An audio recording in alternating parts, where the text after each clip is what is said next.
Magandang araw mga kaibigan. Usaping ICC naman tayo ngayon. Okay. Napirmahan na ni President US Trump ang executive order na magpataw ng matinding sanctions, economic and travel sanctions against sa ICC and its personnel.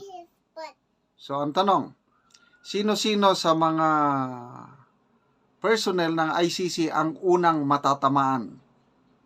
Yung hindi makabiyahe dahil may sanctions. Okay. Ito po, meron ng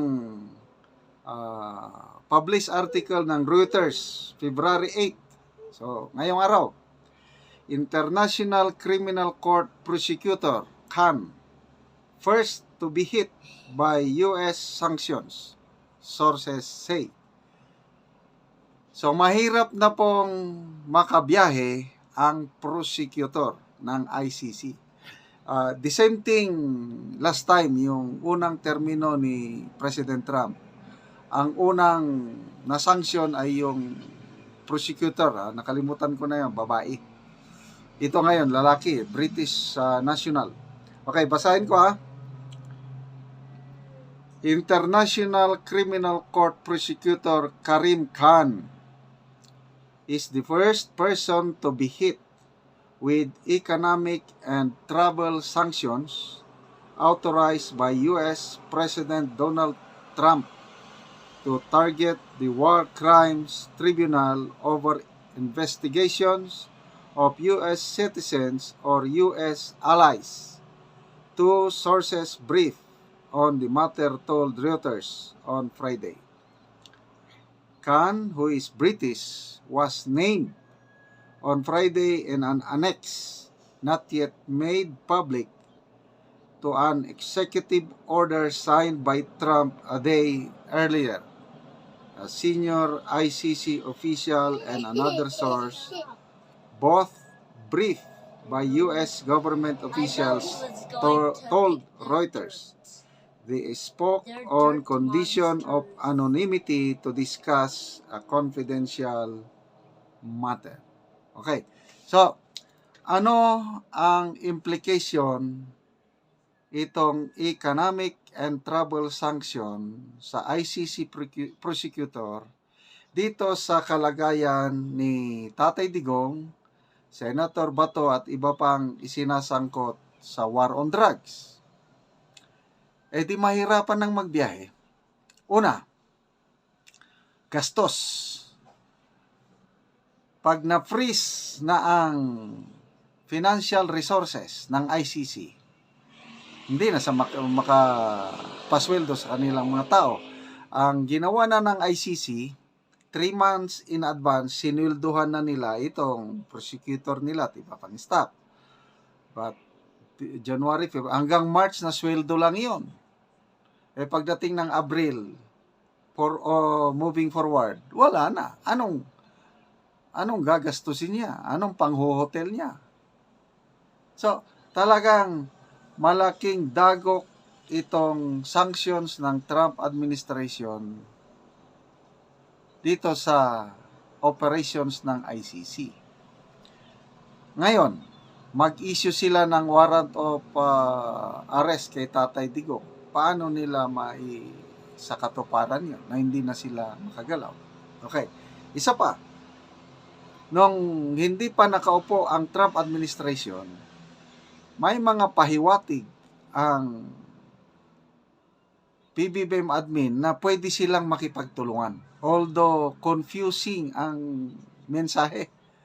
Ang Pangulo nagsasabi na wala nang jurisdiction ng ICC, ang Department of Justice bago lang nagpahayag na pwedeng makipagtulungan, open dialogue with ICC yung investigasyon nila. Ngayon na mayroon ng sanction ang US government, granting lang granting na ang Marcos administration makipagtulungan sa ICC. Ano ang magiging reaksyon ng Trump administration? Matutuwa ba si President Trump? to me, my opinion, hindi. Kalaban na nga ng Trump administration ang ICC.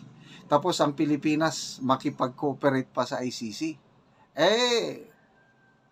Ano nila si Trump? Gagalitin nila si Trump. So, most likely, ang mangyayari, opinion ko lang ito, with this development now sa foreign relations ng Trump administration, habang nandyan pa si Trump, ang administrasyon ng Marcos Jr., mananahimik muna tungkol sa ICC.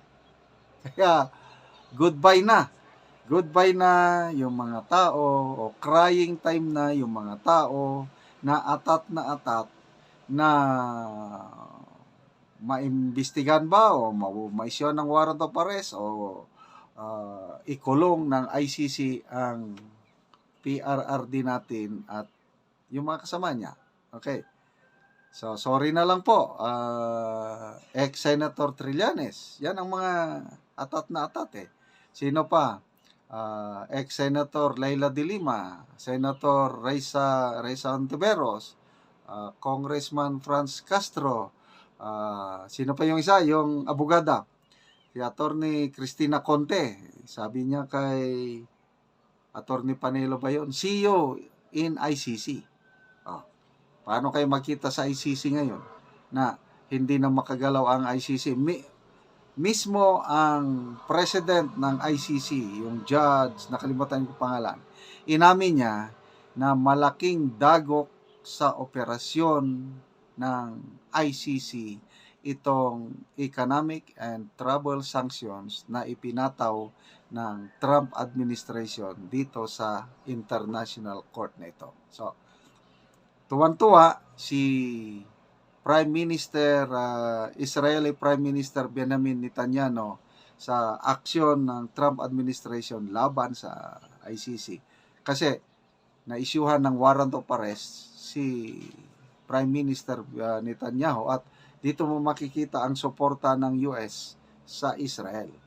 So, ang Pilipinas, si PRRD, hindi naman nabanggit na tutulungan, kaya lang indirectly matutulungan, pabor na pabor kay PRRD itong sanction ng US government versus ICC. So, yun po. Salamat sa inyong panonood palagi sa ating mga vlogs. Namo-monetize tayo. Natutulungan natin ang Talaandig Tribe ng Bukidnon. Namimigay tayo ng libreng yero at pako para ma-repair nila ang sira-sirang bahay or makapatayo ng bagong bahay. Namimigay din tayo ng livelihood assistance, libreng seedlings ng lakatan, abono, agricultural imports, technology at iba pa. So, salamat sa inyong suporta. Panoorin nyo ang video na ito. Muna ni siya ang natagaan o gero nga iyan ang nataod o dinhini sa tower. O muna ni siya ang gero nga nahatag o ilan ang nataod o ang uban to apagi naapagibutang ang uban nga yero naapa nabutang ug ang dire na mananing diri dapita dito na pod ang sugdan nila sa pag atop. So ako silang duolon o ako silang magtanon bahin sa nahatag nga pero o kini pod ang nahatag nga mga lansang sa ila 10 kilos. Mao na siya. Oo. Daog na dere mong kay pamutan unta ka kay nakatop na ka. Porma na pod ang para sa salog. Atop diri na dayon pikas pagkahuman. Oo. Unsa man ang imong ikasulti nga tagaan man taog? Hero. Salamat nakabalay ka. Salamat kayo sa Ginoo kay nakabalay gid ko. Oo. Labi na sa kalanta ug YouTube. Oo. Salamat yapon. Oo. Kay karon nga kuan nakabalay gid ko. Oo. Labi na kang share. Oo. Salamat kayo sir kay gitagaan mi nimo giro. Oo. Labi na sa Ginoo. Kay kabalay gid ko. Oo. Panalanginan. Mm. Ug magpadayon ang mga parianing matabangan ang uban pod. Kay bas para kuan basig para maparayon pa ni. Para Oo. matabangan pud ang wala pa natagaan og giro, matagaan Oo. para makabalay pud sila. Oo, so dagan pang nanginanglan. So, kay dagang pang nanginanlan og giro kay way mga balay. Oo. O luoy gyud. Way Luoy balay. kayo sila kung di matagaan. Oo. Salamat gid kayo. Daga naman pod ang natagaan, so kamo tagaan naman mo, so nakaatop na mo. Oh, nakatok nami. Oo. Kano sa man nimo mahuman? Mangita pagi og palit og mga kawayan jud. Kay Ah, kawayan ra man ang kulang ani kung mamanig atop. oo. Lagi ba? Oo, man naman sad ang atop, at least nga dili na mo matuluan. Oh, Oo, kay nakabalay naman mo og bago. bag-o na nga hero. Oo. Oo, mo na ni siya. So, kana tabang. Oo, tabang o kuan. Salamat sa Ginoo nga ba human na gid siya, di na gid matuluan. Oo. Salamat sa hero sa nagpipay Oo. So, nagtabang. Panalangin. Panalangin. Oo. So, salamat. Salamat gid kaayo. Oo, sige, salamat.